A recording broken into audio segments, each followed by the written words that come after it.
Hello, beautiful souls, and welcome back to Hypnos Tales. I'm Hypnos, and tonight I'm your guide on another one of our hypnotic sleep journeys.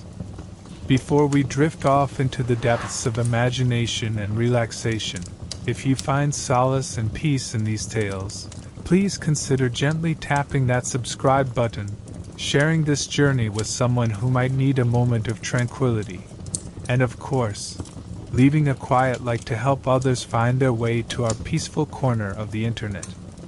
Your support helps these dreams take flight, allowing more whispered stories to unfold.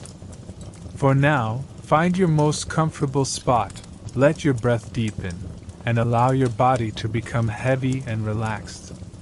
We're about to embark on an adventure that will not only soothe your mind but also transport you to a world both fascinating and formidable. Prepare for a journey to deep, restorative sleep. Tonight, we're going to explore a world that, despite its immense beauty and profound wisdom, might just be a little too intense for your modern sensibilities. Close your eyes, or soften your gaze, and imagine the whispers of time carrying you back thousands of years, to a land of emperors and scholars, of breathtaking art and brutal power. We're heading to Imperial ancient China. And I'm going to tell you why, my dear friend, you, with your comfy mattress and your Our journey begins, as all good stories do, with an awakening. Imagine waking up in a small, perhaps smoky hut, or a grand, drafty residence, but definitely without your morning latte or your smartphone alarm. The first thing you'd notice is the air. It wouldn't be the crisp, filtered air of your air-conditioned bedroom or the subtle scent of your morning coffee. No, this air would be thick with the earthy scent of burning wood from cooking fires, the aroma of simmering rice porridge, the distant, sharp tang of animal waste, and something undeniably, profoundly ancient. It's an air that speaks of hard work, of close communities, and of a world deeply connected to the land. You'd probably think, is this a new glamping experience? Perhaps an authentic cultural immersion retreat? No, my friend, this is just Tuesday, and you're already behind on your chores.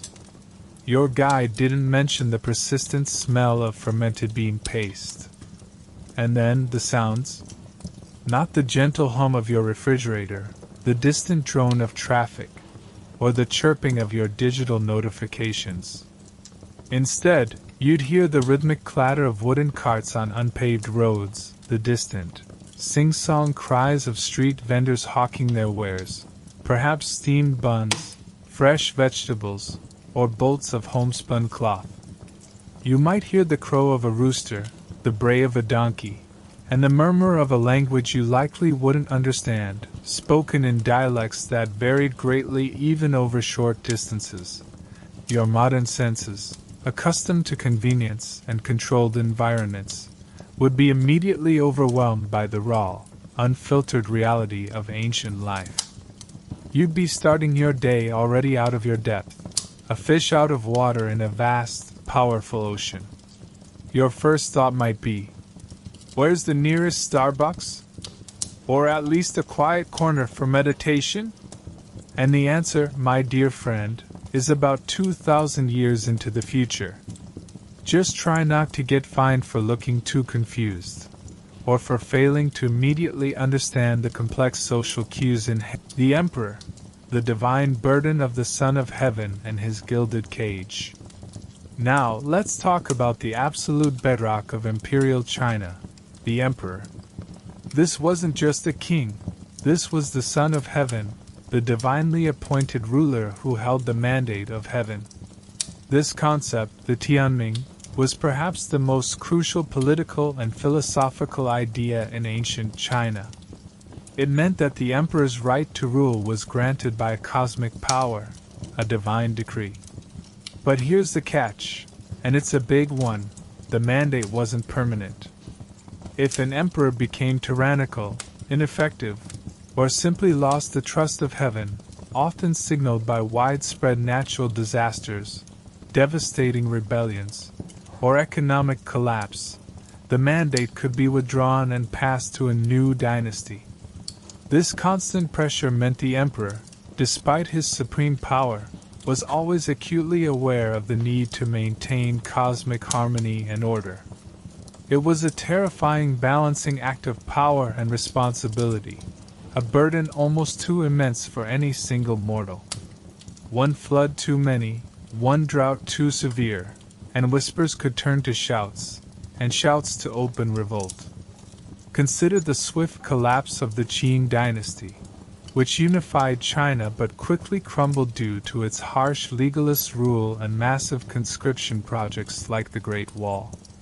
Or the later Yellow Turban Rebellion, fueled by widespread famine and perceived imperial neglect, which signaled the prolonged decline of the mighty Han dynasty. These weren't mere political upsets. They were seen as cosmic judgments, signs that heaven itself had turned its back on the ruler. Imagine living under a ruler whose whims could literally determine your fate, your family's fate, and the fate of generations. You think your boss is tough? Try facing an emperor who could order your execution for a perceived slight, exile your entire family to the far reaches of the empire for an accidental sneeze in his presence. Well, perhaps not a sneeze, but the smallest transgression, the slightest hint of disloyalty, or a perceived lack of deference could be interpreted as grave disrespect to the Son of Heaven. Your modern notion of individual rights and freedoms would be utterly nonsensical. The emperor was not merely a head of state. He was the cosmic pivot around which the entire universe revolved. His every action, his every decree, held immense weight, shaping not only human society but, in the minds of the people, even the very seasons and harvests. He was the chief priest, performing elaborate rituals and sacrifices to ensure the prosperity of the realm, acting as the sole intermediary between the human and divine worlds. A poor harvest could be blamed directly on his moral failings, leading to immense pressure from both the heavens and his hungry populace. Forget cancel culture.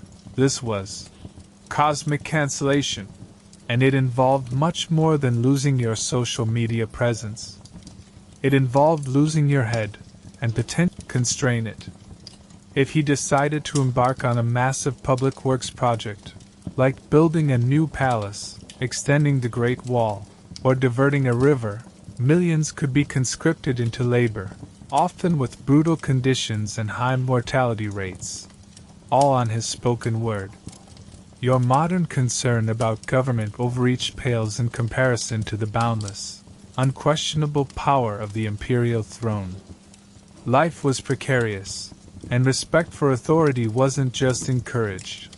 It was enforced with an iron fist, sometimes quite literally. The very air around the emperor was charged with even the emperor's daily life, for all its opulence, was a gilded cage of ritual and isolation. He resided in the Forbidden City, a sprawling complex of palaces, courtyards, and gardens, covering vast acres and designed to keep the outside world out and his internal world meticulously controlled. This wasn't just a home. It was a universe unto itself, shielded by high walls, deep moats, and intricate gates, accessible only to a select few. He might eat exquisite meals prepared by hundreds of chefs, each dish meticulously checked for poison, wear the finest silks adorned with dragon motifs, and live in grand halls that housed thousands of concubines, eunuchs, and attendants, but his personal freedom was almost non-existent. Every action was prescribed by ancient rites, every word carefully chosen, every interaction monitored. His mornings would begin before dawn, with elaborate rituals and audiences in grand throne rooms, followed by hours of reviewing memorials, written petitions and reports from across the empire, often written in dense, classical Chinese, which required immense concentration and understanding. Even the emperor's daily life, for all its opulence, was a gilded cage of ritual and isolation. He resided in the Forbidden City, a sprawling complex of palaces, courtyards, and gardens, covering vast acres and designed to keep the outside world out and his internal world meticulously controlled. This wasn't just a home. It was a universe unto itself, shielded by high walls, deep moats, and intricate gates, accessible only to a select few. He might eat exquisite meals prepared by hundreds of chefs, each dish meticulously checked for poison, wear the finest silks adorned with dragon motifs, and live in grand halls that housed thousands of. He was constantly surrounded by eunuchs, powerful and ambitious men who, despite their emasculation, often wielded immense influence and engaged in dangerous court intrigues. These men, having sacrificed their masculinity, often became fiercely loyal to the emperor, but also fiercely protective of their own power, sometimes leading to power struggles that even the emperor struggled to control. They were the emperor's closest attendants, managing his daily life, his personal finances, the vast palace bureaucracy, and acting as his eyes and ears within the palace walls. Their unique position, outside the traditional family structure, made them both invaluable and uniquely dangerous. He had thousands of concubines, women chosen for their beauty, intelligence, and accomplishments, whose entire purpose was to serve him and, most crucially, produce an heir to secure the dynasty's future. The pressure to produce a son was immense, a constant anxiety that permeated the imperial chambers, leading to intense rivalries, poisoning attempts. Trust was a rare and dangerous commodity within the Forbidden City. Emperors often relied on eunuchs because they had no family to build rival power bases. But even they could form powerful factions, creating a shadowy web of spies and informants.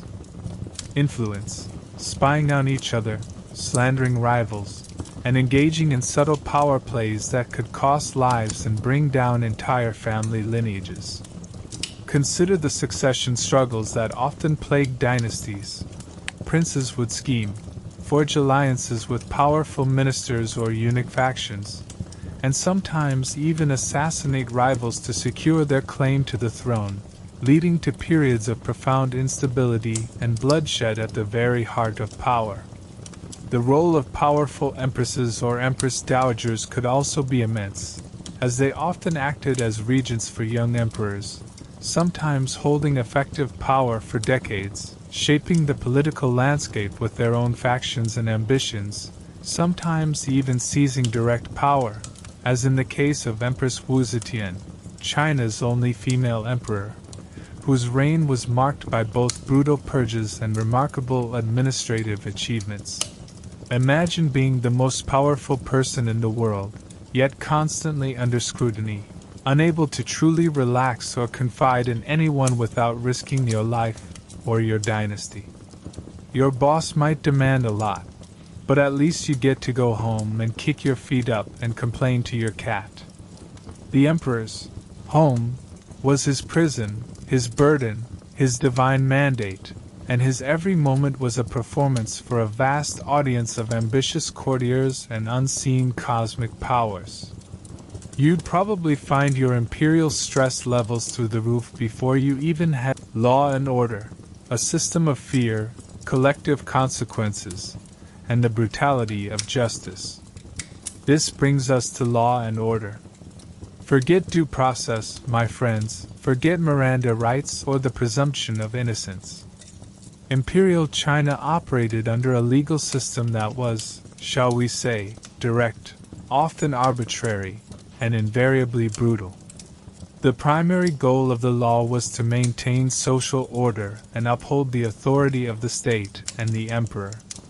Justice, as we conceive it today, focused on individual rights and fair trial, was often secondary to expediency and control. The legal system was an arm of imperial power, designed to prevent dissent and ensure conformity. reflecting a philosophy that prioritized collective stability over individual liberty, and placed the state's needs above all else.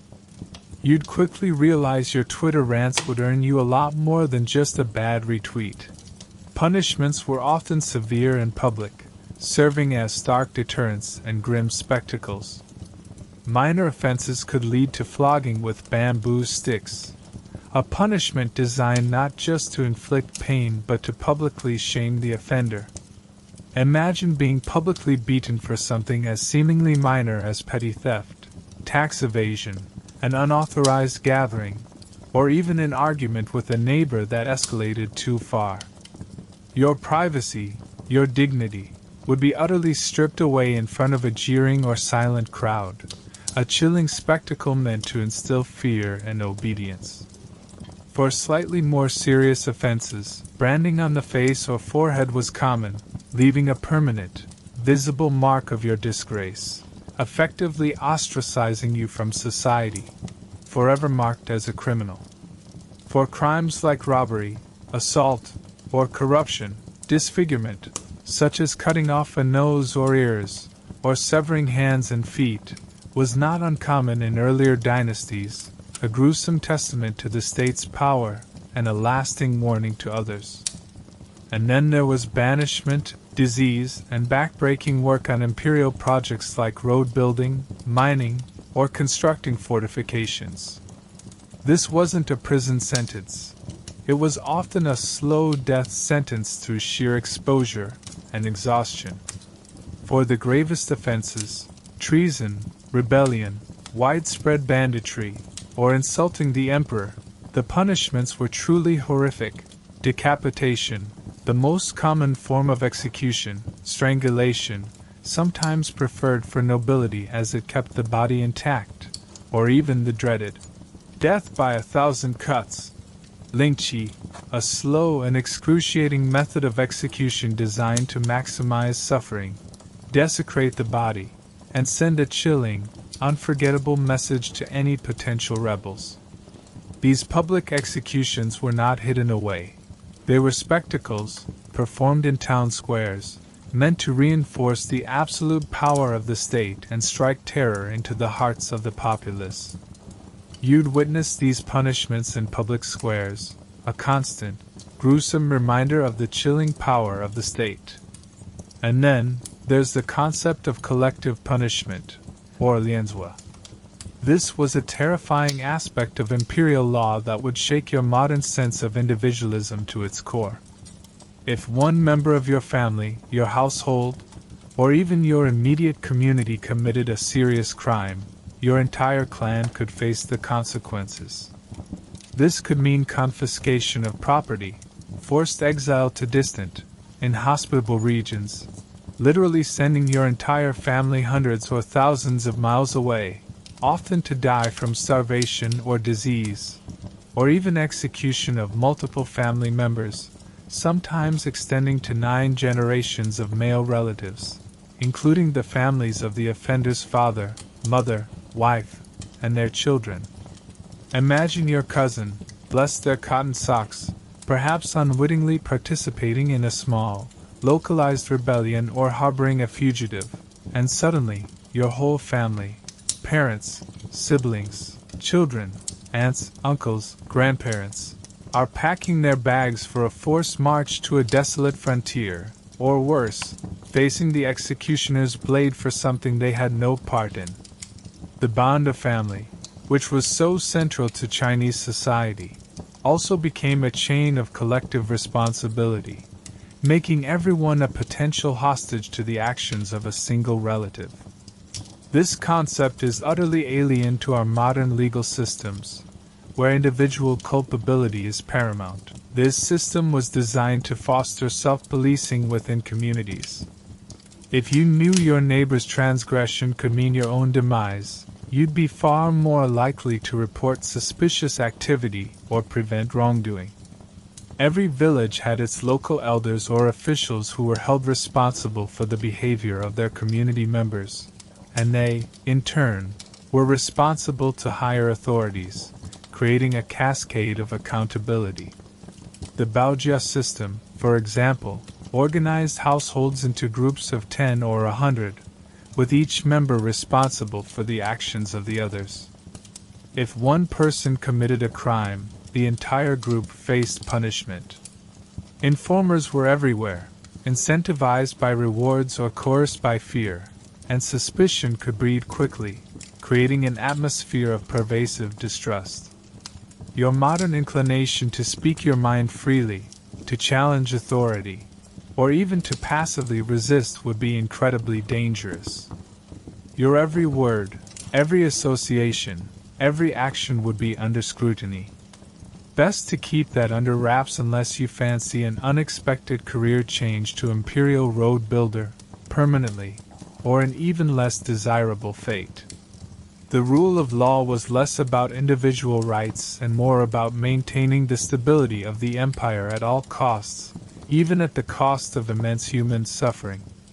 Every aspect of life was overseen, from the smallest village to the grandest. The magistrates, who served as local judges and administrators, held immense power, acting as both police, prosecutor, and judge.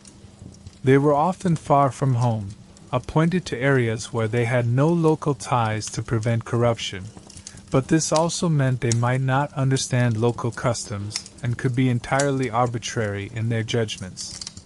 Their courts were not places for elaborate defense. Confessions, often extracted through torture, were heavily relied upon, as a confession was seen as definitive proof of guilt.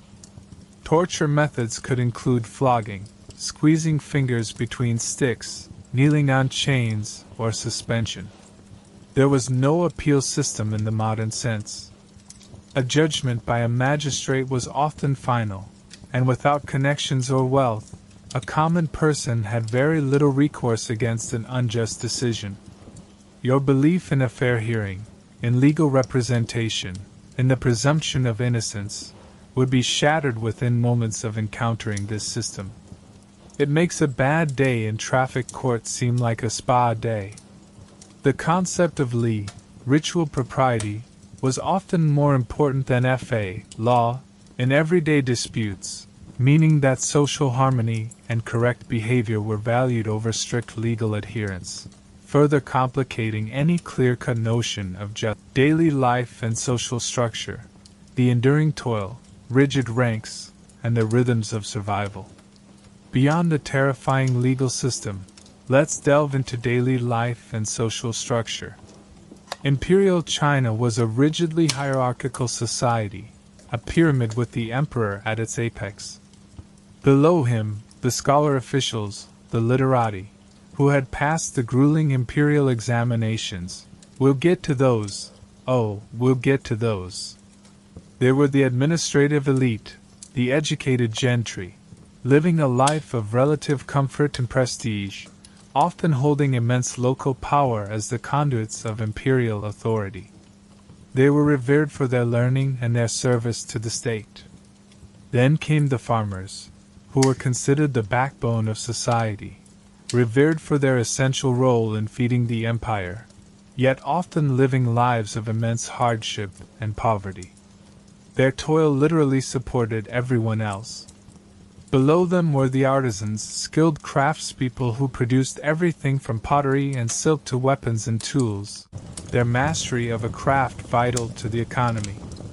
And then the merchants, who, despite often accumulating wealth, were traditionally looked down upon as not producing anything themselves, merely moving goods, seen as less virtuous than the farmers who toiled the land. At the very bottom, soldiers, often viewed with suspicion for their potential to rebel, and your social standing was largely determined by birth. If you were born into a farming family, chances are you would die a farmer. While the imperial examinations offered a slim chance of upward mobility for commoners, it was an incredibly narrow bottleneck, a glimmer of hope against overwhelming odds, a sliver of light in a rigidly defined social system. The vast majority of people lived and died within the social stratum they were born into. You couldn't just decide to pivot careers or find yourself. in a new city. Your destiny was largely set from birth, dictated by your family's trade and social standing. Your modern notion of social mobility, of climbing the ladder through sheer will and talent, would be largely foreign.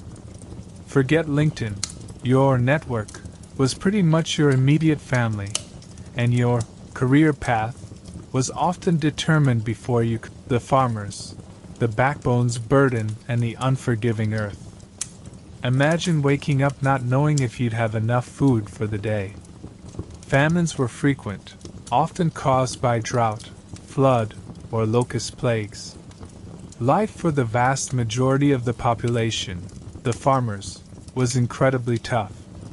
You'd be toiling in the fields from dawn till dusk, 6 or even 7 days a week, relying on the heavens for good harvests, and constantly worrying about crushing taxes, which could demand up to half of your harvest, and the threats of bandits, local bullies, or the next imperial decree demanding forced labor or resources for imperial projects like canals or palaces.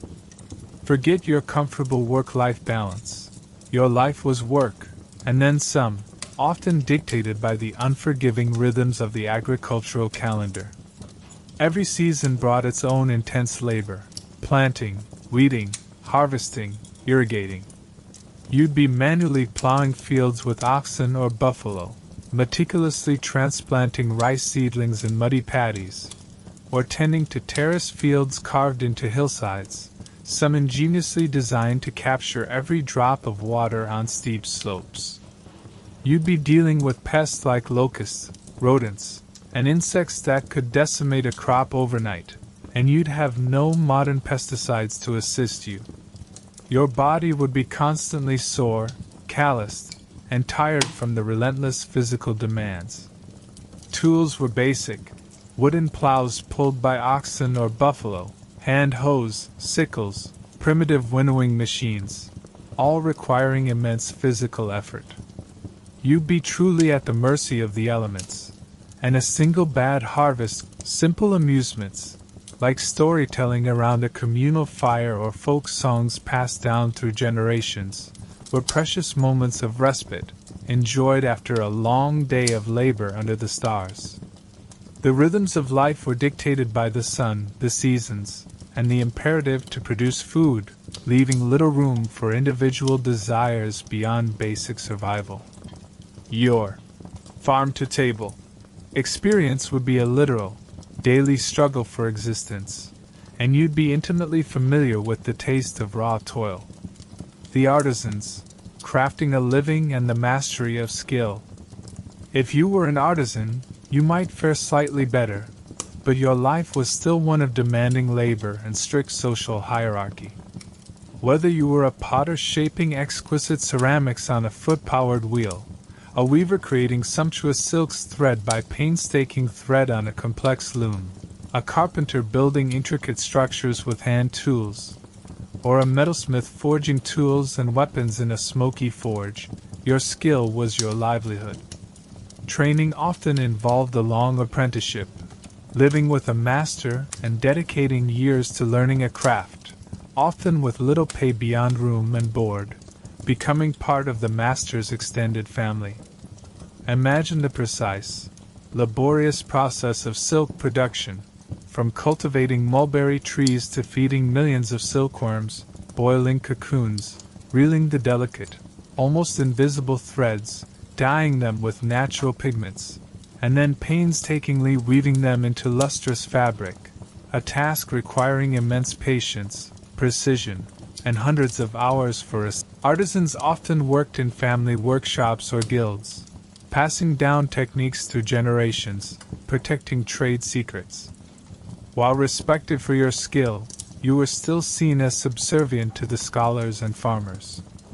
Imagine spending your entire life hunched over a loom, breathing clay dust, or hammering metal, creating objects of beauty but never truly owning your time or creative freedom. Your Instagram would be full of beautiful products, but your life would be anything but curated, more like a perpetual, demanding. The merchants, beneath the gaze of respect and the perils of trade. Merchants, despite often accumulating wealth, occupied a paradoxical position. While they facilitated trade and brought goods from distant lands, they were traditionally seen as unproductive and even parasitic, merely moving goods created by others, rather than producing them. Their wealth did not translate into social respect or political power in the same way that land ownership or scholarly achievement did. If you were a merchant, you'd navigate dangerous trade routes, dealing with unpredictable weather, treacherous mountain passes, and the constant threat of bandits, who often preyed on vulnerable caravans. You'd also deal with corrupt officials demanding tolls and bribes at every turn, adding significantly to the cost and risk of doing business. Your journey from a bustling city market to a distant port might take weeks or months, fraught with peril, relying on rudimentary maps and unreliable intelligence. You'd be trading everything from common necessities like salt and grain to luxury goods like tea, silk, ceramics, spices, timber, and precious metals, using diverse forms of currency, copper coins, silver ingots, or even bartering. The development of early forms of credit and paper money evolved, but these were still dangerous ventures in a land of vast distances and limited communication. You might accumulate a fortune, but you'd always be acutely aware of your lower social standing, unable to truly integrate into the upper echelons of society. Your private jet would be a donkey cart or a river barge, and your business meetings would involve haggling with suspicious local officials who could seize your goods on a whim. The phrase, "time is money," didn't quite apply when time was measured in months and money could be lost to a single act of banditry. Housing and furnishings. Simple lives. Your housing would be basic, mud brick or wooden, with paper windows, translucent, not transparent, and earthen floors for most commoners, providing minimal insulation. Wealthier families might have larger courtyard homes, with intricately carved wooden beams and tiled roofs, providing a sense of privacy and separation from the bustling streets, often designed around principles of feng shui for harmony. But even these lacked many modern amenities.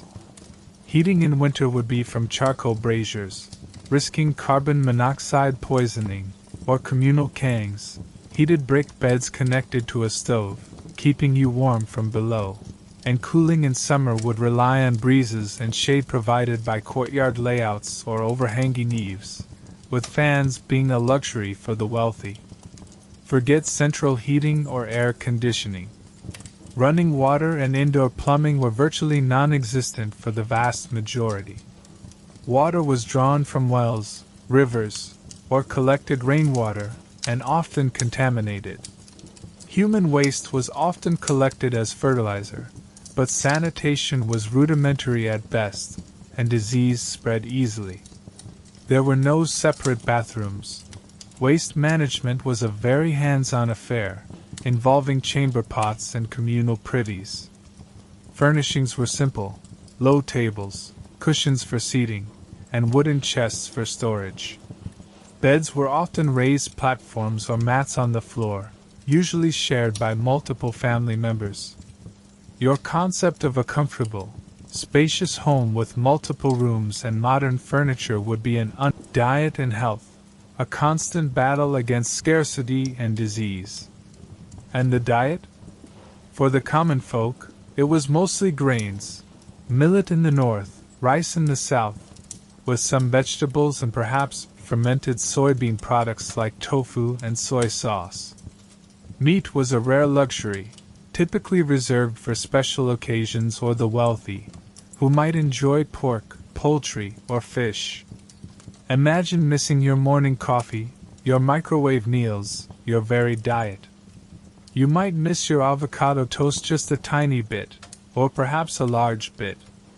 Even something as simple as clean drinking water was a constant concern. Sickness from contaminated water was rampant. Most people drank boiled water or tea to purify it, a practice that likely saved countless lives, but outbreaks of dysentery, cholera, typhoid, and other waterborne diseases were common and devastating. Life expectancy was considerably lower than today, often only in the 30s or 40s, and childhood mortality rates were tragically high, with many children not surviving past the age of 5. Disease was a constant companion, with little understanding of germ theory or effective treatments beyond traditional herbal remedies. A simple cut could turn deadly from infection, a common cold could escalate into pneumonia, and a widespread epidemic could decimate entire communities. Your modern immune system, accustomed to sterile environments and readily available medicine, would face a brutal awakening. Public sanitation was rudimentary, and living quarters were often cramped and shared with animals, contributing to the rapid spread of illness. Your clothing would be functional and durable, designed for labor and comfort in varying climates. For commoners, it would be simple, loose-fitting garments made from hemp or rough cotton, often in muted earth tones or undyed fabric. These were utilitarian and practical, meant to last and be easily repaired. The wealthy wore silk and fine brocades, adorned with intricate embroidery and symbolic patterns representing longevity, prosperity, or high status, such as dragons, phoenixes, or specific floral motifs. Colors also held symbolic meaning. Yellow was reserved for the emperor, specific shades of purple or red for high officials, while commoners were restricted from certain colors.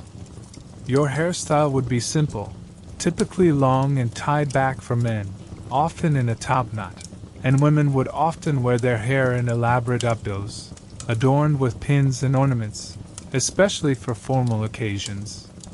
Your modern sense of fashion trends and individual expression through clothing would be utterly foreign.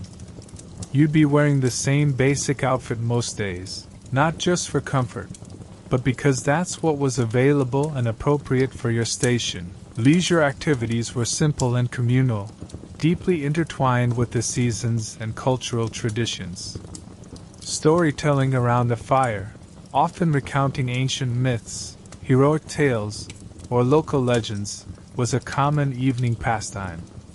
Local festivals, marking agricultural seasons or religious observances, provided brief moments of joyous respite from the relentless daily grind. You might witness puppet shows, acrobatic performances by traveling troupes at bustling markets, or traditional opera, with its distinctive singing, elaborate costumes, and symbolic gestures. Games like Weiqi, Go, and Xiangqi, Chinese chess, were popular among the educated, demanding strategic thinking. Gambling with dice or cards was also widespread. Kite flying was a beloved pastime, from simple paper kites to elaborate, artistic designs. Poetry clubs and calligraphy practice were popular among the literati, offering intellectual and artistic pursuits. Martial arts were practiced for self-defense and discipline. The pace of life was dictated by the sun and the seasons, not by electric lights or digital clocks. Every aspect of your existence would be fundamentally different, profoundly more arduous, and utterly stripped of the conveniences you now consider necessities. Your time was not your own. It belonged to your family. Now, let's talk about education and the Imperial examinations. For those who aspired to rise, for a tiny fraction of the male population, the path was through learning, specifically the Confucian classics. This wasn't just about reading. It was about memorizing vast amounts of texts, understanding their nuances, and being able to compose elegant essays and poems in strict formats. The 4 books, including the Analects of Confucius, Mencius, The Great Learning, and the Doctrine of the Mean, and the 5 classics, like the Book of Changes, Book of Documents, Book of Songs, Book of Rites, and the Spring and Autumn Annals, were the core curriculum, containing millennia of moral, philosophical, historical, and governmental wisdom. You would spend years, often decades, poring over these texts, committing them to memory, understanding the subtle commentaries of ancient scholars, mastering the art of calligraphy, a highly revered art form in itself, crucial for official documents. It was an all-consuming devotion, starting from childhood, often as young as 4 or 5, with tutors guiding you through the intricate characters and complex ideas. Imagine a modern student needing to memorize every single word of the U.S. Constitution, the Bible, Shakespeare's complete works, and 1,000 years of political commentary, then being tested on it all in a single. The Imperial examinations were legendary for their difficulty and their sheer scale, often held every 3 years. They were held at various levels: county, shiozai, roughly equivalent to a bachelor's degree; provincial, jurin, roughly equivalent to a master's; and metropolitan, jinshu, the highest level, akin to a doctorate, and only a tiny percentage of candidates would pass each stage. The highest level, the palace examination, was personally presided over by the emperor, offering the ultimate prestige. Imagine the pressure. Thousands would enter, but only a handful would emerge successful at the highest level. Candidates would be locked in tiny, cramped cells within vast examination compounds for days, often 3 days and 2 nights, writing furiously, often under immense physical and mental strain. These cells, no more than a few feet wide, offered little comfort, just a wooden board for sitting and sleeping, with minimal ventilation and often poor lighting. Imagine trying to sleep in a coffin-sized cubicle with your entire future on the line, surrounded by the rustling of other candidates, and the omnipresent threat of disqualification. Candidates would bring their own ink, brushes, and basic food, and every detail, from the size of their writing to the poetic meter of their essays, was meticulously scrutinized by a panel of examiners, who often worked behind screens to prevent bias, sometimes even employing complex systems to anonymize papers. There was no internet to look up answers, no multiple-choice questions, just you, your brush, and your encyclopedic knowledge of ancient wisdom, all while battling exhaustion, hunger, and the pervasive fear of failure. The social and financial burden of preparing for these exams was immense. Families would pool their resources to support a promising son, hiring tutors, buying expensive books, which were handwritten or block printed and thus very valuable, and freeing him from manual labor for years, sometimes decades. This meant a huge investment, a gamble, on one individual. Sometimes the entire family's fortunes rested on his success. If he failed, the family's sacrifice was in vain, and their hopes for social elevation dashed, often condemning them to continued poverty and immense loss of face. This psychological toll was immense, leading to many cases of mental breakdown, despair, or even suicide among scholars.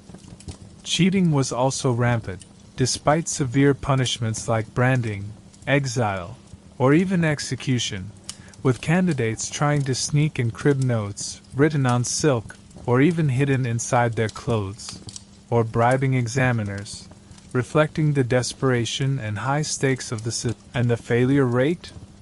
Astronomical. Only a tiny fraction of candidates ever achieved the highest degree, the jinshu, which opened the door to a prestigious official career, securing wealth and honor for their entire family for generations.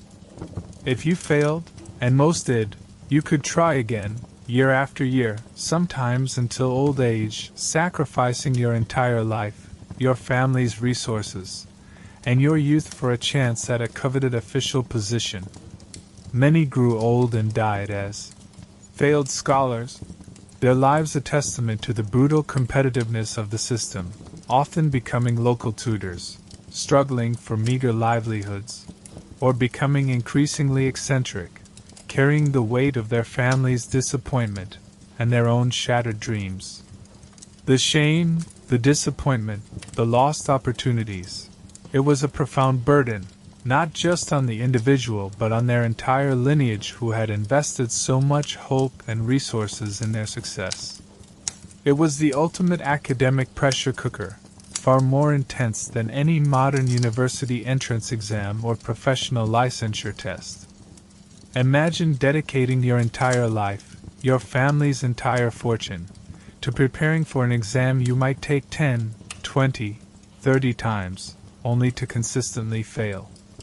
So, that essay deadline you're stressing about? Piece of cake compared to writing a perfect 8-legged essay for the emperor. This essay style was notoriously rigid, demanding a specific structure, tone, and content, adhering to orthodox interpretations of classical texts, leaving little room for original thought, focusing instead on demonstrating you'd probably give up after the first attempt and just become a farmer, or perhaps a frustrated poet railing against the injustices of the world. Likely, let's gently explore culture and tradition. Imperial China was steeped in ritual and tradition, particularly Confucianism, which permeated every aspect of society from the imperial court down to the humblest village. This philosophy, largely developed by Confucius, Confuzi, and later elaborated by Mencius, emphasized filial piety, immense respect for elders and ancestors, and a hierarchical social order built on 5 fundamental relationships: ruler and subject, father and son, husband and wife, elder brother and younger brother, and friends. Each relationship involves specific duties and responsibilities, with the junior always showing deference and obedience to the senior. This was not merely politeness. It was the fundamental bedrock of social harmony and cosmic order. Break one of these rules and you weren't just rude, you were literally disrupting the universe, or at least your family's very delicate balance, and inviting misfortune. Imagine your grandparents having more say over your life choices than you do. Your marriage partner, your career path, even who you socialize with, all subject to the approval of your elders, your parents, and your extended family. Disobeying your parents wasn't just sacrificing personal desires, providing for them in their old age, and maintaining their comfort. It involved elaborate mourning rituals that could last for years after a parent's death, abstaining from certain foods or pleasures, wearing specific mourning clothes, often white for the deepest mourning, and adhering to strict periods of ritual seclusion. Ancestor worship was central. Families maintained elaborate ancestral altars in their homes, often beautifully carved wooden tables or shrines, adorned with tablets bearing the names of deceased ancestors. Offerings of food, incense, and prayers were made regularly to ensure the well-being of their deceased relatives in the afterlife, believing their ancestors could influence their fortunes and provide guidance and protection from the spirit world. Grave sites were meticulously cared for, often located in auspicious places according to feng shui, geomancy, which was believed to ensure good fortune for the living descendants. Complex rituals were performed to honor the departed, especially during festivals like the Qingming Festival, Tomb Sweeping Day, where families would visit graves, clean them, and make offerings, demonstrating their continued respect and connection. It was a constant reminder of your place within a vast, intergenerational lineage, a far cry from the modern emphasis on individualism and self-determination. Your identity was communal, and don't even get me started on the intricate etiquette and the concept of face, mianzi. This wasn't just about good manners. It was a complex system of social prestige, reputation, and dignity, so deeply ingrained it shaped every interaction from the most trivial to the most significant. Giving face to someone meant showing them respect, publicly acknowledging their status, and enhancing their reputation, often through praise, gifts, or deferential behavior. Losing face meant public humiliation, disgrace, and could have serious consequences for your social standing, your family's honor, or even your livelihood. One wrong gesture, one misplaced word, a slight oversight in a ritual, a public disagreement, or even an accidental social faux pas could inadvertently offend someone powerful, cause them to lose face, and thus incur their potential wrath, and bring immense shame upon your entire clan, potentially leading to social ostracization or financial ruin. There was no casual "hey" or "what's up" here. You'd be navigating a constant dance of deference, propriety, and elaborate social protocols. Bowing, understanding the correct depth and duration of a bow based on social status, addressing people by their correct titles and honorifics, accepting or refusing gifts with grace, often refusing multiple times before accepting, understanding subtle cues in conversation, avoiding direct contradiction, and never causing public embarrassment.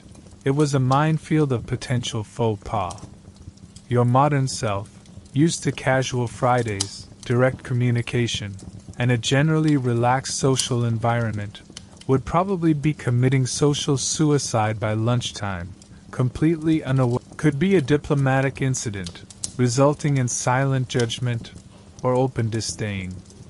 Beyond Confucianism, daily life was also influenced by Taoism, with its emphasis on harmony with nature, simplicity, and finding balance through wu-wei, non-action or effortless action, often practiced by individuals seeking spiritual solitude or deeper philosophical understanding, or by scholars retreating from the pressures of official life.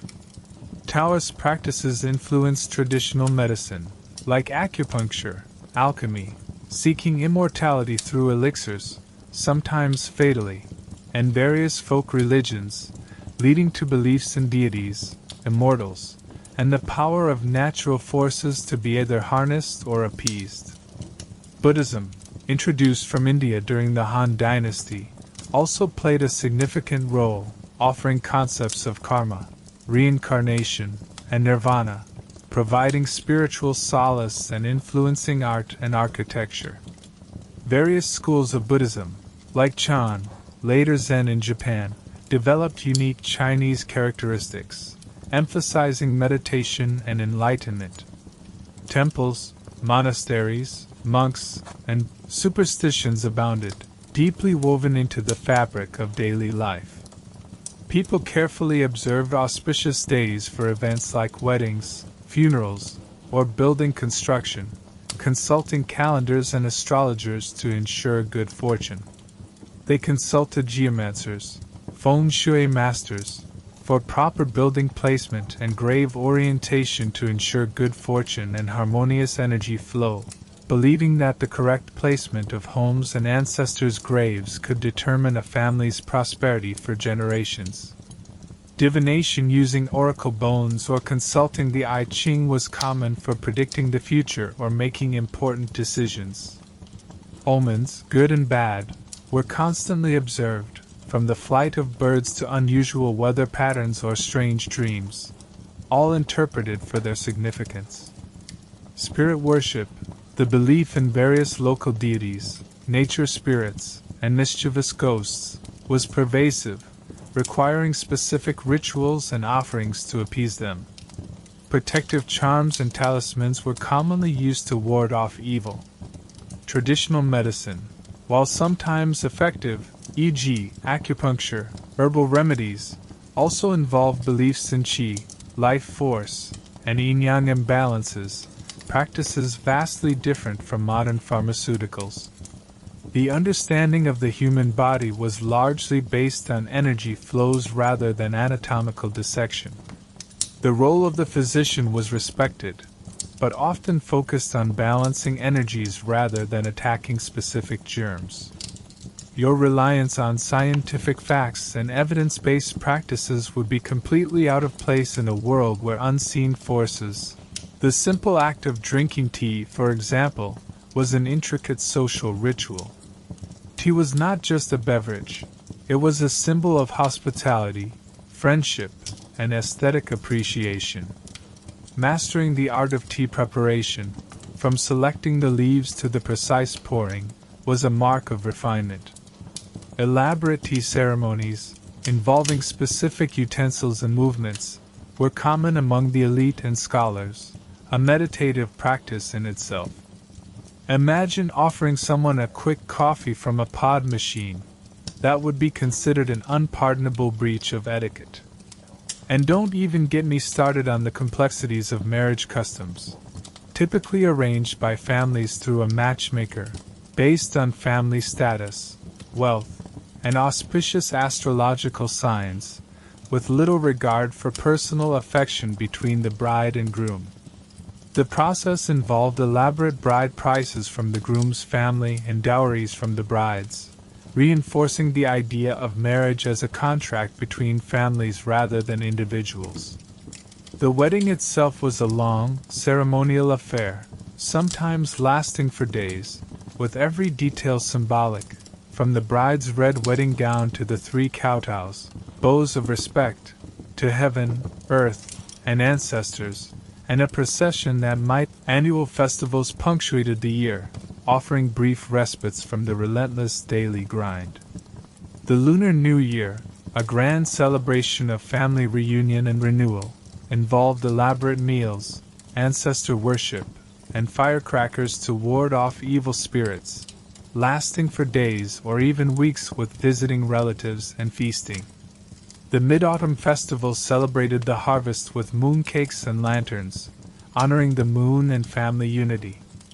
The Dragon Boat Festival commemorated a historical figure with thrilling boat races and sticky rice dumplings. The Lantern Festival marked the end of Lunar New Year celebrations with beautiful lantern displays. The Double Ninth Festival involved climbing mountains and drinking chrysanthemum wine to ward off evil. These weren't just holidays. They were deeply meaningful cultural events, connecting individuals to their community and their long history, fostering a shared identity and rhythm of life stretching back centuries. You'd find yourself caught up in these vibrant. The political landscape was a constant ebb and flow of power, often violent and unpredictable. Dynasties rose and fell, not just over centuries, but sometimes in mere decades, often through bloody rebellions, internal coups, or devastating invasions. The mandate of heaven, as we discussed, was a double-edged sword. While it legitimized the emperor's rule, it also provided a powerful justification for rebellion if the people believed the ruling dynasty had lost heaven's favor. History books are filled with cycles of prosperity, decline, and violent overthrow. The collapse of the Han dynasty, leading to centuries of disunity, or the Lushan rebellion that nearly destroyed the Tang dynasty, or the devastating Taiping rebellion in the 19th century that claimed tens of millions of lives. These were not mere political changes. They were cataclysmic events that reshaped society and cost untold human lives, sometimes reducing populations by warlords frequently challenged central authority, particularly during periods of dynastic decline or transition. These powerful regional strongmen commanded their own armies, levied their own taxes, and often carved out de facto independent territories, plunging the empire into civil war and fracturing its unity. Border skirmishes were common, especially with the nomadic tribes to the north, like the Xiongnu, the Mongols, the Jurchens, the Manchus, who constantly probed, raided, and sometimes breached the formidable defenses of the Great Wall, a defensive line built over centuries but never entirely impenetrable. Imagine living in a time when your village could suddenly be caught between warring factions, plundered by one, then the other, or when a change in dynasty meant a complete upheaval of the political and social order, with new laws, new taxes, and new officials whose loyalty was unknown, leading to widespread suffering and uncertainty. Stability was a precious commodity, and periods of widespread peace were often hard-won and fleeting, punctuated by periods of chaos and profound suffering. You'd be living with a constant undercurrent of uncertainty, a stark contrast to the relative predictability and stability and the sheer scale of the empire. Administrating such a vast territory, stretching over millions of square kilometers and encompassing diverse populations, required an immense bureaucracy. Think about how many forms you fill out these days, how many bureaucratic hurdles you navigate to get a permit or a passport. Now imagine those forms being hand-copied by scribes, transported by foot or horse across vast distances, often taking weeks or months to reach their destination, and processed by officials using abacuses and relying on fragile paper records. The wheels of government turn slowly, but they turn with immense, often inescapable, power, reaching into every corner of the empire. Key bureaucratic offices included the Grand Secretariat, advising the emperor and drafting edicts, the 6 ministries, personnel, revenue, rights, war, justice, and public works, each responsible for a vast array of imperial affairs, and the censorate, which was supposed to monitor official conduct and directly criticize the emperor, though this was a dangerous role, often leading to banishment, torture, or corruption was also a perennial problem, a constant threat that could erode the foundations of the empire from within. Local officials, often poorly paid or facing immense pressures, sometimes exploited their power, diverting taxes, demanding bribes, or unjustly seizing land and property, leading to widespread grievances and eventually, peasant uprisings. Your local government office suddenly doesn't seem so bad, does it? Espionage and surveillance were also common, with eunuchs, secret police, and imperial agents acting as the emperor's eyes and ears throughout the vast empire, feeding information back to the Forbidden City and often instigating purges against perceived threats. Every official lived under the shadow of constant monitoring, creating an atmosphere of mistrust even at the highest levels of government. Factions within the court were common, with powerful ministers, eunuchs, or imperial relatives vying for influence, leading to purges, political assassinations, and furthermore, China's interaction with its neighbors was often through the tribute system. Rather than equal diplomatic relations, surrounding states were expected to acknowledge China's supremacy by sending tribute missions, bringing local products as gifts and receiving lavish imperial gifts in return, reinforcing China's self-perception as the Middle Kingdom, the center of the civilized world, a belief that shaped its foreign policy for centuries. Any ambassador from a foreign land would be expected to kowtow, a deep bow involving touching the forehead to the ground, before the emperor, a gesture of submission, or risk offending the Son of Heaven and potentially jeopardizing trade relations or even provoking military action. The taxation system was a constant, heavy burden. Taxes were primarily paid in grain, but also in labor, corvée labor, requiring men to work on public projects for a certain number of days a year without pay, and later in coinage. These taxes funded the immense bureaucracy, the vast military, and the lavish imperial court. When harvests were poor, the tax burden became unbearable, leading to widespread debt, displacement, and desperation, often serving as a primary catalyst for peasant rebellions.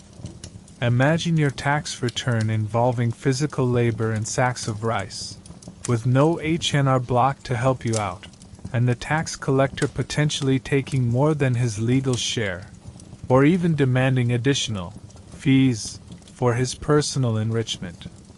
The infrastructure management was a Herculean task.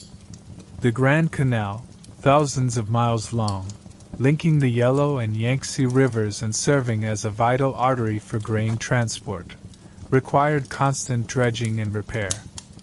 River dikes needed continuous maintenance to prevent floods, especially in the volatile Yellow River Basin, a monumental and unending task.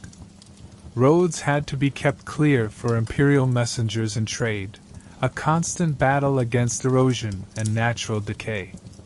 This work was often carried out by forced labor, a system that, while building incredible feats of engineering like intricate irrigation networks that fed millions. Let's also touch upon gender roles. For women in Imperial China, life was particularly restrictive, largely defined by the Confucian ideal of the three obediences: obedience to her father before marriage, to her husband after marriage, and to her son in widowhood. Their primary role was to be a dutiful daughter, then a submissive wife, and finally, a respectful mother, particularly of sons, who would carry on the family lineage and perform ancestral rites. Daughters were often seen as temporary members of the family, destined to marry out and become part of another household, a view reinforced by the saying, "A daughter is a splash of water that is poured out." In times of extreme poverty, female infants might even be subject to infanticide, a tragic reflection of the immense pressure to produce male heirs who would perform ancestor worship, provide for the family in old age, and carry on the family name and traditions. Women generally had no public life. Their sphere was the inner quarters of the home, often behind high walls and separated from male areas, a symbol of their seclusion and protection. They could not hold public office, rarely received formal education, though some upper-class women were taught to read and write for literary and domestic purposes. Wives, for various reasons, including infertility, disrespect to in-laws, talkativeness, theft, jealousy, or incurable disease, or generally participate in public discourse. Their lives were guided by the four virtues: morality, proper conduct and chastity, proper speech, modest manner, and diligent work, especially domestic skills like weaving and sewing. Marriages were typically arranged by families through a matchmaker, based on family status, wealth, and auspicious astrological signs, with little regard for personal affection between the bride and groom.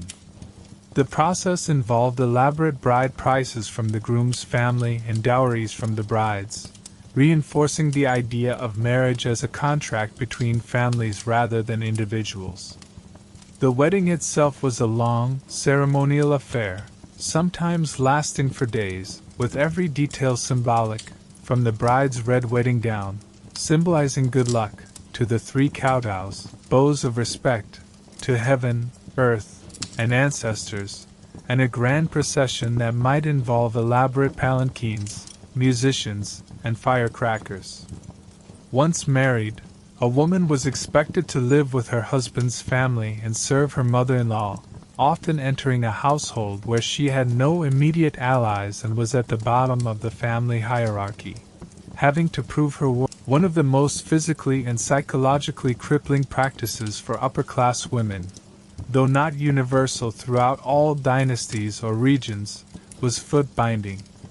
This excruciating process, beginning in childhood, typically between the ages of 4 and 9, involved tightly binding a girl's feet to prevent their natural growth, breaking bones, and deforming the arch to create tiny, lotus feet, no more than a few inches long, often no bigger than a teacup. It was seen as a mark of beauty, refinement, and a husband's wealth, demonstrating that his wife did not need to work and could afford to be kept idle, symbolizing her husband's status. But it also meant women were often severely mobility impaired, reliant on others for movement, and literally confined to the home. Imagine voluntarily undergoing such a painful procedure, or having it forced upon you as a child, all for the sake of social status and perceived attractiveness. The pain was immense, often leading to infections, gangrene, and even death from complications. The practice, which began around the Song dynasty and became widespread, only started to decline in the late 19th and early 20th centuries. It was a literal manifestation of the social control and confinement imposed upon women, a symbolic and physical crippling of their freedom, forcing them into a life of domesticity. Your modern desire for independence, for a career, for personal choice, for simply being able to walk freely and choose your own path, would be met with bewildered stares, if not outright societal condemnation. So, forget your power suits. You'd be in silk robes. Your daily step count would be virtually zero, and your world would shrink to the confines of your courtyard. Even for women in the imperial court, life was defined by restrictions and fierce competition. Imperial concubines, often numbering in the hundreds or even thousands, lived lives of intense competition, vying for the emperor's favor, which could elevate their status and that of their families, or bring them ruin.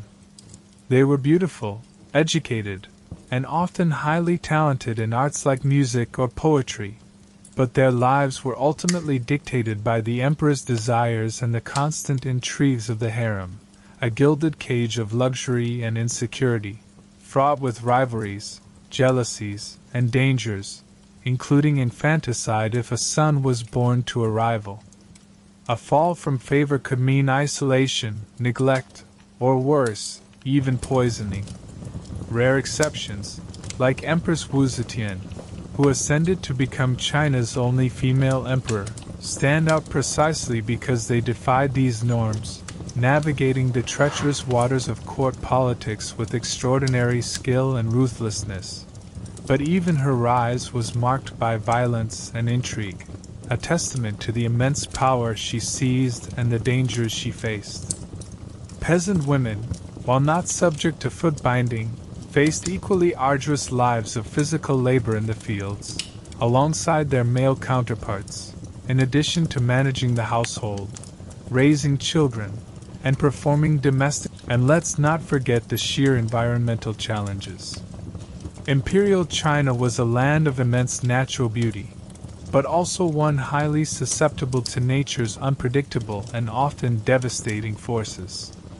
The Yellow River, known as China's Sorrow, was infamous for its catastrophic floods, which could wipe out entire harvests, drown villages, and displace millions, altering the landscape for decades. Farmers built elaborate dike systems and canals, but these were often inadequate against the river's immense power, and a single breach could unleash unimaginable destruction, leading to widespread famine and death. Think of the 1887 Yellow River flood, which killed between 900,000 and 2 million people, a scale of disaster almost unimaginable today. A chilling reminder of humanity's vulnerability to raw natural power. Devastating droughts could lead to widespread famine and mass starvation, forcing people to eat tree bark, clay, or worse, including instances of cannibalism and extreme desperation, leading to desperate migrations and widespread social unrest. Locust plagues could descend upon fields like a living cloud, devouring crops in a single day, leaving behind utter desolation and an immediate food crisis. And widespread pestilence, epidemics of smallpox, measles, cholera, dysentery, typhoid, tuberculosis, malaria, and other diseases, could decimate populations with horrifying speed, with little understanding of germ theory or effective treatments beyond traditional herbal remedies and spiritual rituals. The infrastructure, while impressive for its time, think of the Great Wall, the Grand Canal, immense irrigation systems, was constantly battling the raw power of nature. Maintaining these massive projects required continuous human effort, often through forced labor and immense financial investment. You might be used to calling emergency services for a minor inconvenience, like a power outage or a burst pipe, and expecting immediate assistance. But in ancient China, a major flood or a prolonged drought could mean the complete and utter end of your entire livelihood, your home, and potentially your life, with little recourse beyond desperate prayer or flight to another, equally precarious, region. There were no national disaster relief funds, no global aid organizations, no government-issued survival kits. Survival was a local, communal struggle against overwhelming odds, often aided only by mutual support within villages, as families pooled what meager resources they had. It puts your morning commute traffic or a minor inconvenience into perspective, doesn't it? The connection to nature was immediate, visceral, and often brutal, and your very existence was at the. Furthermore, transportation and communication across such a vast empire were incredibly challenging. Journeys that take hours by plane today would have taken weeks or months by foot, horse, or boat. Roads were often unpaved and dangerous, susceptible to weather, erosion, and bandits. The Grand Canal, a monumental feat of engineering, allowed for the transport of grain and goods between north and south, but it was a slow, arduous journey, with boats pulled by human or animal power along towpaths. Communication was slow and unreliable, relying on messengers on horseback along official post roads, or carrier pigeons for specific messages. News of events in a distant province could take months to reach the capital, delaying imperial responses and exacerbating crises, sometimes leading to local situations spiraling out of control before the central government was even aware. Imagine living in a world where information was so scarce and slow, where a single journey could be a life-threatening expedition. Your food preservation was also a constant challenge without refrigeration. Grains were stored in granaries, but susceptible to pests, mold, and spoilage, especially during humid seasons. Vegetables were pickled, fermented, or dried.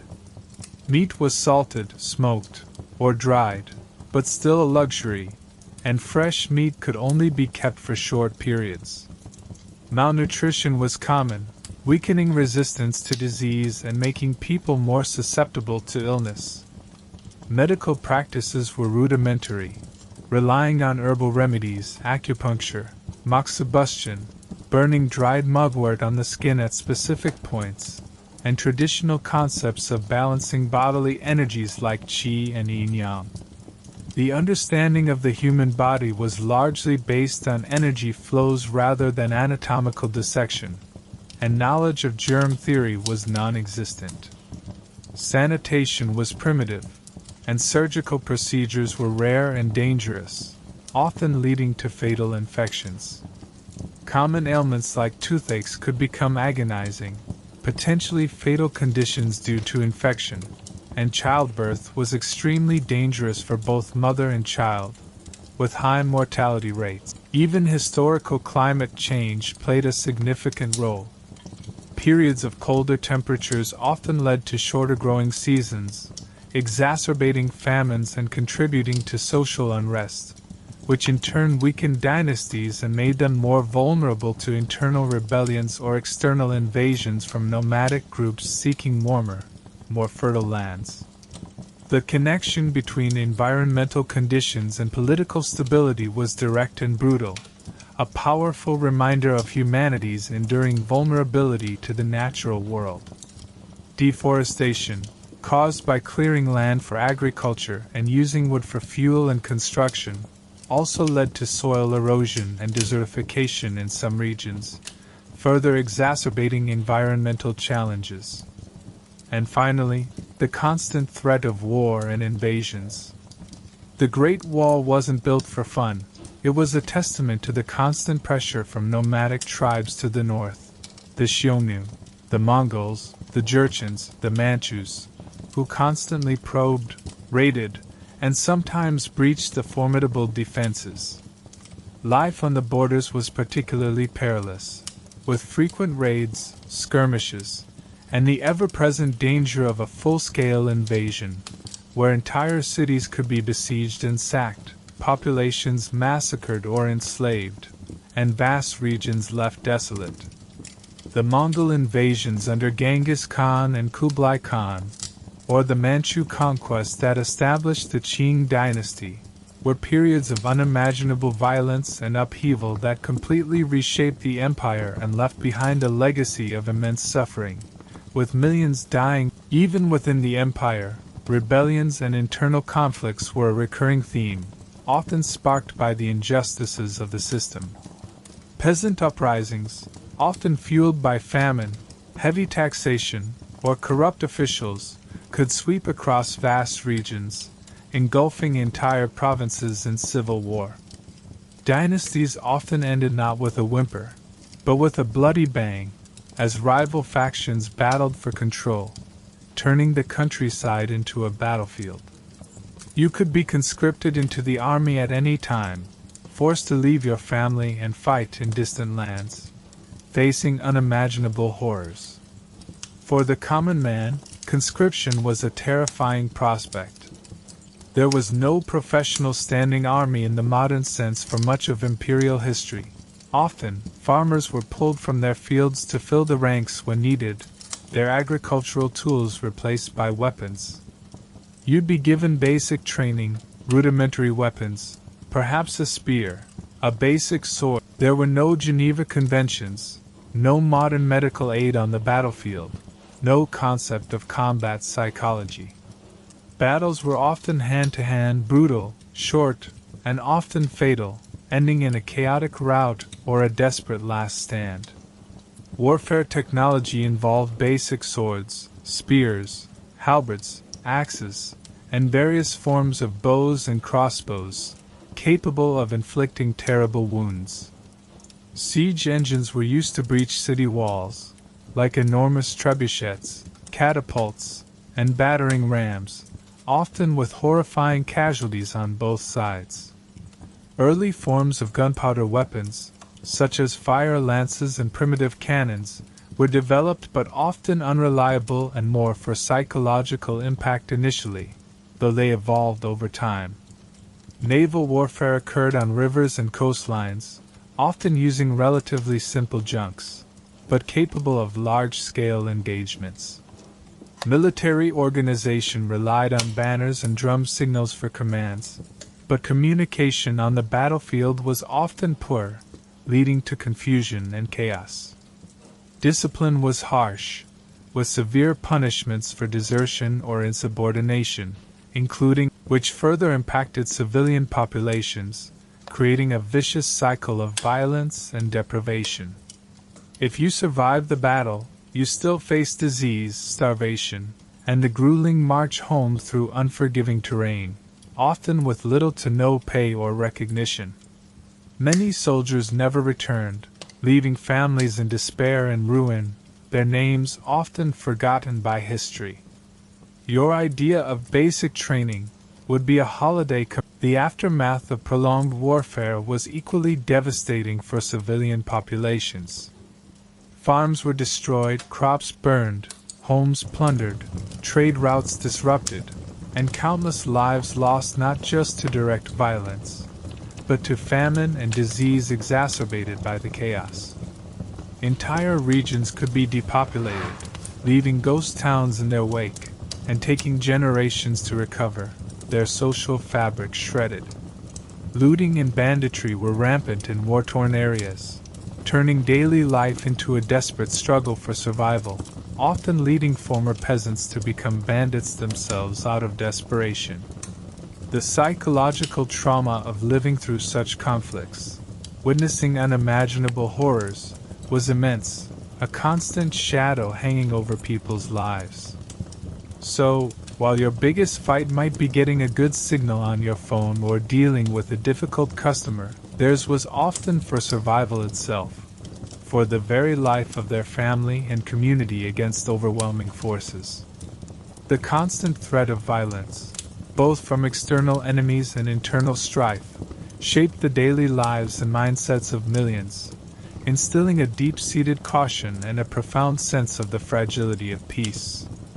Your idea of secure borders and stable nations would crumble as we gently float through these visions of Imperial China. It becomes clear, doesn't it, While a world of immense beauty, profound philosophy, breathtaking artistic achievement, and incredible human ingenuity, it was also a world of extreme hardship, rigid social structures, constant peril, and absolute authority. Your daily comforts, your personal freedoms, your very concept of individuality, all would be utterly alien, and quite possibly detrimental to your survival. Consider the simple act of choosing your own path. In our modern world, we are encouraged to pursue our dreams, to forge our own identities, to question and innovate. We have countless career options, educational opportunities, and the freedom to move and live as we please, to express ourselves through art, music, or thought.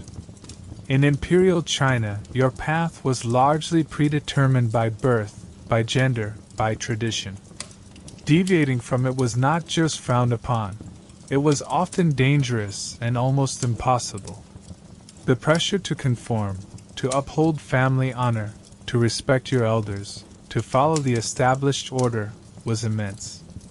Your entire life was woven into a larger fabric of collective identity and duty, with little room for personal ambition that didn't serve the family or the state. There was little room for this self, as we understand it today, with its myriad choices. Imagine the sheer physical demands. No cars, no public transport, just walking, riding a horse if you were wealthy, or traveling by boat on rivers and canals. Your body, accustomed to comfort and convenience, would quickly ache from the constant labor, the unpaved roads, the lack of modern medicine. Food was often scarce, disease rampant, and personal hygiene a far cry from modern standards, with open sewers and communal bathing. Even the most basic aspects of your existence would be fundamentally transformed, demanding a level of physical and mental resilience that few in the modern world possess. Your expectations of comfort, safety, and personal autonomy would simply not exist. You would be a stranger in a strange land, utterly ill-equipped for its realities. You'd probably complain about your back pain and then realize there's no chiropractor for 1,000 miles, just a local herbalist who might offer you a strange-tasting brew. Yet, despite these daunting realities, Imperial China flourished for millennia. It gave birth to incredible innovations that shaped human civilization: paper, printing, gunpowder, the compass, porcelain, silk, sophisticated agricultural techniques, and complex bureaucratic systems that were centuries ahead of their time. It produced some of the world's most enduring poetry, philosophy, and art, from the wisdom of Confucius and Laozi to the lyrical beauty of Tang Dynasty poetry and the exquisite landscapes of Song painting. It built monumental structures like the Great Wall and the Grand Canal, testaments to human organization and labor. Their world, while harsh, was also profoundly rich in culture, meaning, and an enduring legacy that continues to fascinate and inspire, teaching us about the incredible spectrum of human experience and resilience. They managed to survive and thrive without Netflix, which is arguably the greatest feat of all, proving that sometimes less is more, and inner strength is boundless. So, as you slowly drift deeper into relaxation, let the immense contrasts of this ancient world serve as a gentle reminder. A reminder of the incredible privilege of modern life, of the comforts we often take for granted, and of the long, fascinating journey of human civilization. Imagine the resilience, the strength, the sheer adaptability of the people who thrived in such conditions. It's a testament to the human spirit, a testament to what we can endure and build, even under the most demanding circumstances. Now let the echoes of Imperial China gently fade from your mind. Allow your consciousness to detach from the intricate details of emperors and examinations, and simply sink into the profound peace of the present moment. Feel the gentle weight of your body against the surface beneath you. Notice the steady rhythm of your breath, flowing in and flowing out, a soft tide. Imagine the sheer physical demands. No cars, no public transport, just walking, riding a horse if you were wealthy, or traveling by boat on rivers and canals. Your body, accustomed to comfort and convenience, would quickly ache from the constant labor, the unpaved roads, the lack of modern medicine. Food was often scarce, disease rampant, and personal hygiene a far cry from modern standards, with open sewers and communal bathing. Even the most basic aspects of your existence would be fundamentally transformed, demanding a level of physical and mental resilience that few in the modern world possess. Your expectations of comfort, safety, and personal autonomy would simply not exist. You would be a stranger in a strange land, utterly ill-equipped for its realities. You'd probably complain about your back pain and then realize there's no chiropractor for 1,000 miles, just a local herbalist who might offer you a strange-tasting brew. Yet, despite these daunting realities, Imperial China flourished for millennia. It gave birth to incredible innovations that shaped human civilization: paper, printing, gunpowder, the compass, porcelain, silk, sophisticated agricultural techniques, and complex bureaucratic systems that were centuries ahead of their time. It produced some of the world's most enduring poetry, philosophy, and art, from the wisdom of Confucius and Laozi to the lyrical beauty of Tang Dynasty poetry and the exquisite landscapes of Song painting. It built monumental structures like the Great Wall and the Grand Canal, testaments to human organization and labor